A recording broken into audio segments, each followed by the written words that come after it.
Welcome friends to another r/IDontWorkHereLady video. You may not work here, but could you hit the like and subscribe buttons down below? That said, our first story of the day is by How's My Dancing? A grown man flirts with me thinking I'm a teacher. So, I'm a 5'2", 16-year-old black girl. I'm very developed and have been for a while. My chest often gets remarked on, and I know they and me always sounding like I swallowed a dictionary makes people think I should have skipped a grade. I was repeatedly confused for being a teacher during the start of high school and told I dressed like I teach kindergarten. I understand that notion because I wear pineapple button-ups and have straightened hair, carry myself with professionalism. I'm glad my efforts get noticed. However, I have my bad days, where all I want to wear is sweatpants and sweaters that swallow my developed body and hide it away from mockery. Today, going back to school, I felt a strong in-between. I wore something comfortable but professional, but the outfit definitely wasn't like something that a 16-year-old would wear. It wasn't revealing. It just looked like something that music teacher from Lemonade Mouth would wear, but to me it was a school outfit. Compared to everyone else fresh off break though, I definitely looked more like a teacher. I was with my principal waiting to go get lunch because I'm such a smarty pants and we missed each other,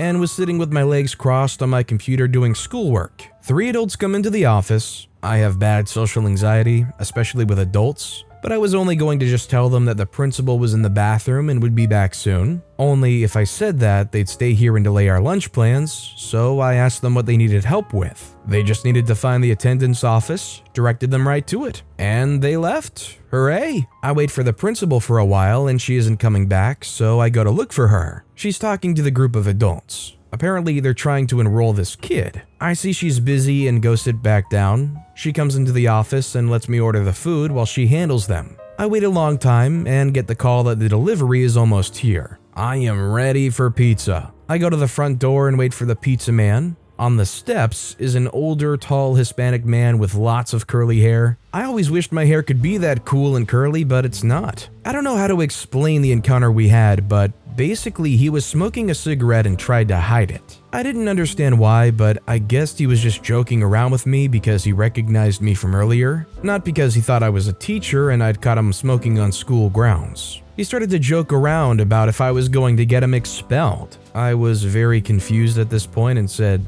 "No," just trying to avoid this conversation entirely. He slid a little closer to me and we actually began having a nice conversation. He swore a few times and stopped himself before waving it off rather animatedly. I swear a lot as well, but I don't tell adults it's okay to swear around me because it's honestly a personal thing for me to be able to curse someone out. Other than that, we're having a pretty nice and chill conversation. Then the pizza guy arrives and I realize I don't have the money on me. I'm about to go back inside, but the guy just pays for me. I thank him profusely and ask him if he wants pizza. He says yes. So while his family's still figuring out enrollment for who I learn is his nephew, we go back into the principal's office to share a pizza. He tried to get me to go sit in his car with him, but I just thought that was insanely unnecessary and wanted to tell the principal about the pizza being here so she could get some. As we're eating pizza, this guy reaches over and wipes some sauce from my face with a napkin. I pause. What the freak was that? I've had not so pleasant situations around creepy adult men before, so one-on-one time with an adult man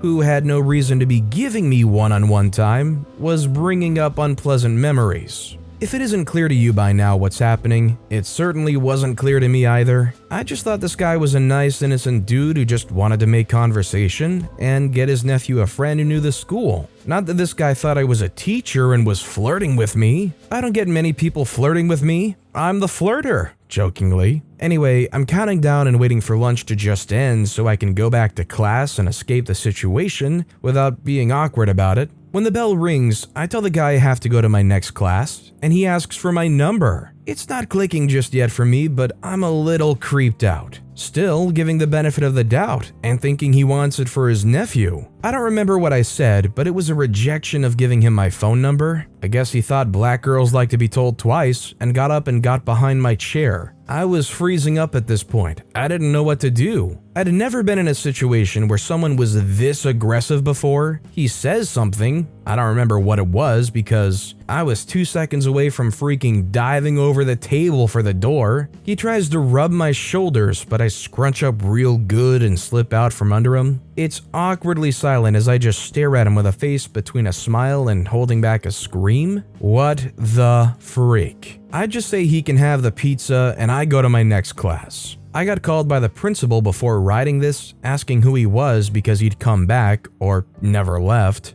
and asked for the pretty little art teacher's name. I told him I liked art, and was met with a tall, bald, buff black man. When he described me, my principal was like, "Oh, her." She informed him that I was a student who helped her out sometimes, and wasn't really thinking about the comments he'd made. When she did think about them, she called me. The guy apparently was shocked and asked why I did certain things, and the answers were, she's just helpful like that. She likes to be alone, we were having lunch. She connects easier with older kids, so I try to let her have lunch with her older friends. I don't know what's going to happen, but this was a weird day. Honestly, I don't think the guy's a predator, I just think his flirting style is a little aggressive. Update, so I told the principal, and all I know is they called the parents of the kid being enrolled for information on the dude. I don't know much more than that. I don't think she wants to involve me in this anymore. In your guys' opinions, do you see what happened here as an honest mistake? Or considering this was at a school, do you think this guy should have been a little bit more thorough about who the person was before being that pushy? Maybe was he too pushy regardless? Let me know what you guys think in the comments down below. Our next story is by Carl Fox 1983. My poor fashion sense may have been confusing. It's been over a decade, but I still get a little bit of a laugh out of this one. I used to work in a retail chain on the east coast of Canada, some sort of drug mart aimed toward shoppers. A buddy and I were both interviewed for management roles at the same time. He was picked to be trained and promoted first, lucky me. Gave me more time to think it over and realized I had to get out of there. So I joined the Air Force. It was a great way for me to get some training and get a better paycheck at the same time. The downside was that I was posted to Manitoba. Fast forward another year, and my buddy's getting married. Very happy for him. I get invited. I have to fly halfway across the country to get there, but it's worth it. My problem is that I don't have anything to wear. I was never the type to even think about wearing a uniform to a wedding, not even my own, and I didn't have a lot of suit options. I was better paid, but I was still a private. In comes my bad choice. The only suit I owned was an old hand-me-down three-piece pinstripe. I attend the wedding, feeling awkward that I didn't know anyone outside the wedding party at the ceremony, and drive over to the hotel where the reception's being held. While everyone's milling around outside the ballroom, the drinks have already started flowing. A couple people are not paying attention to where they're going and they knock over the stand that was holding the frame seating chart. I've always been the type to try to help out where I can, so I see what I can do about getting it set back up. While I'm trying to do so, the mother of the groom comes over. She says, "Is it broken?" I say, "Yep, cracked in half. Might be able to get it to hold together enough as long as no one bumps into it again." Her, looking a little irritated, says, "Don't you have another frame?" Me, a little confused, says, "No, why would I have another frame?" She says, "Don't you have some others stored somewhere? This can't be the only one in the whole hotel." I'm figuring it out now and say, "I don't think you recognize me. I'm Aaron." Blank stare. "We met when I helped your son move?" More blank stare. "I don't work for the hotel." Starting to break through, "I'm one of the further traveling guests at this wedding." She says, "So you don't have another frame? We need another frame." And she proceeds to walk away. I love that OP stood there, looked them in the face, gave them a 4 combo, and then at the very end they just echoed the same thing, walking away in some confused stupor, like they realized their entire world had been a lie for some reason. This next story is by Pleased Zebra 7. I don't call him his name either. The words "I don't work here" aren't demonstrated in the story, but since it's part of the misunderstanding that follows, I figure it's appropriate. Last night, my daughter came home from her job. She works retail in a nearby shopping plaza, with the sad news that their neighboring store, which specializes in kitchenware, is having a going out of business sale. It was tragic news in our home, as my wife and daughter both share a passion for baking and cooking and shop there often. So much so that the owner, my wife, and our daughter are on a first-name basis. Ever since my daughter was little, she was mommy's helper in the kitchen. It's been a running gag in our house the past few years that we give her a 5-pound bag of flour among her Christmas presents. Now 17, she enjoys flying solo in the kitchen, and her pierogies are food not to be eaten, but experienced. My wife's feeling under the weather, so she gave me a list of things to look at, plus a surprise item, more later.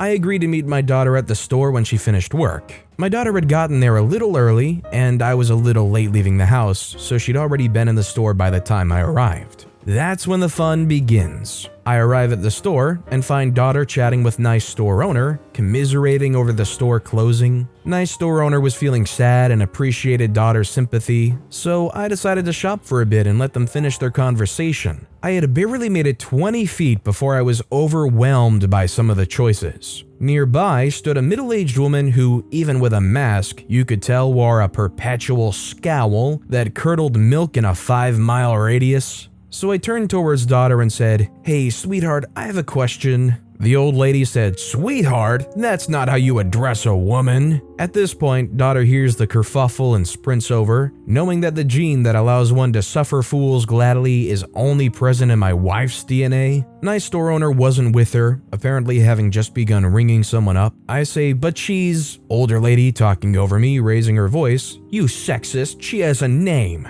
I say, "Yes, I know." I was going to point out that I gave her that name after my grandmother, but she continued raising her voice. "You address her politely as," emphatically, "Miss, or use her name." Daughter, now arriving, putting her hands up, says, "Look, it's okay." Old lady turned to her and said, "No, it's not okay. You should not have to put up." Daughter, raising her voice, said, "It's okay. I don't call him by his name either. I call him Dad." It's obvious that the embarrassment is now further exacerbating old lady's rage, and were I not suffering fools gladly challenged, I'd have just let things go, but as I mentioned, I lack that gene. I said, "This is the part where a reasonable person apologizes." Old lady just glares at me, determined not to give me the satisfaction before turning and walking away. I said, "Yeah, I knew our little exchange was one reasonable person short. Come on, sweetheart, let's finish Mom's shopping list." We worked through the rest of the list, filling our basket and ferrying up the larger items to the counter.